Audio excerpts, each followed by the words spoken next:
Salut tout le monde, comme promis la semaine passée, c'est une grosse question cette semaine puis c'est très intéressant parce que c'est un peu le sujet de l'heure aussi.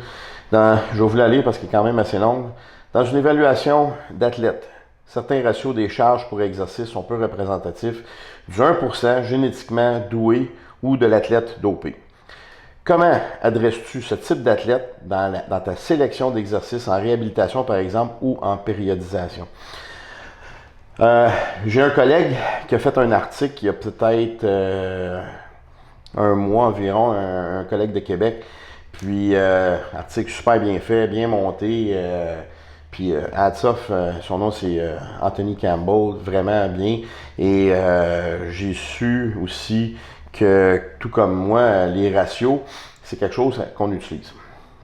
Donc, par contre, dans mon cas, moi ici, les ratios, c'est pas quelque chose que je veux obtenir tout de suite, mais c'est un objectif. Donc, si quelqu'un, exemple, a un ratio bench press, shoulder press qui est très déficient, mon but, c'est pas de l'atteindre rapidement, mais c'est de le travailler, puis ça devient un objectif. Mon ratio bench press, coiffe des rotateurs, même chose. Cela dit, il y a une chose qu'il faut penser aussi, c'est que c'est pas tout le monde qui veut aller pour les ratios, puis c'est pas nécessaire pour tout le monde. Mais si je veux adresser, comme la question le demande, j'ai eu dans les 2-3 dernières années un succès phénoménal avec mes athlètes dans la fréquence d'entraînement d'un groupe musculaire avec des modifications au niveau des angles. Donc, exemple, j'avais un client qui avait énormément de problèmes avec son bench press. On a découvert que c'était les épaules qui n'étaient pas assez fortes, pas le derrière d'épaule, le deltoïde antérieur. Donc, et latéral. Donc, je me suis mis à travailler sur différents templates au niveau du deltoïde antérieur avec différentes inclinaisons, ce qui a porté fruit. On s'entend, c'est pas un gain de 25% au bench, on parle d'à peu près 0,5 à 0,7% de gain. Quand tu es rendu dans l'élite, 1% de gain par année, c'est quand même énorme. C'est comme un bodybuilder qui était à 3% de body fat, descendre à 2, c'est beaucoup. Donc, c'est un peu dans cette optique-là qu'il faut voir ça aussi. Dans ma périodisation, je vais toujours cycler, exemple, pendant 4 semaines. Sur 4 semaines, je vais avoir une semaine où je vais toucher mon groupe musculaire atteint, qui a le ratio déficient 3 fois. La semaine d'après, 2 fois. 3 fois, 2 fois. Puis je m'en vais comme ça généralement pour 6 à 8 semaines. Par la suite, je vais réadresser en faisant des testings musculaires ou des testings biomécaniques, à savoir où j'en suis avec mes données. Comme j'ai dit, pour moi, qu'est-ce qui est important, c'est pas nécessairement le ratio en tant que tel, mais c'est la performance avant. Puis par la suite, mon objectif, c'est d'aller chercher ce ratio-là. Donc, si dans mon évaluation, je vais regarder, puis mon ratio, ma différence est mon gap, comme on dit en bon français, est très large, très long.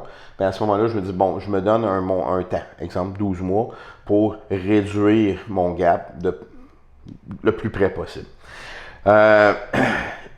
Je suis un fervent preneur de la fréquence, moyennement de la densité, mais si la densité fonctionne pour vous, allez-y.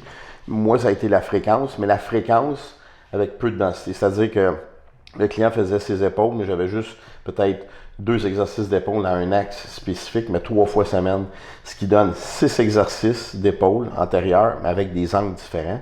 Les tempos étaient relativement lents et les reps étaient relativement basses. Donc, pour moi, ma sélection d'exercices va varier surtout avec la sélection d'angles. C'est plus ou moins l'exercice en tant que tel, mais c'est l'angle comme j'ai mentionné tantôt. Et mon évaluation aussi va porter sur les stabilisateurs d'épaule. Exemple, je prends les épaules. Si les stabilisateurs d'épaule, donc si ma coiffe des rotateurs est trop serrée ou pas assez forte, à ce moment-là, ça va être mon item numéro 1. Une fois cela fait, est-ce que mon ratio a été atteint? Est-ce que mon ratio a descendu? Je me rapproche plus de la réalité? Oui. Je me rapproche plus de mon objectif?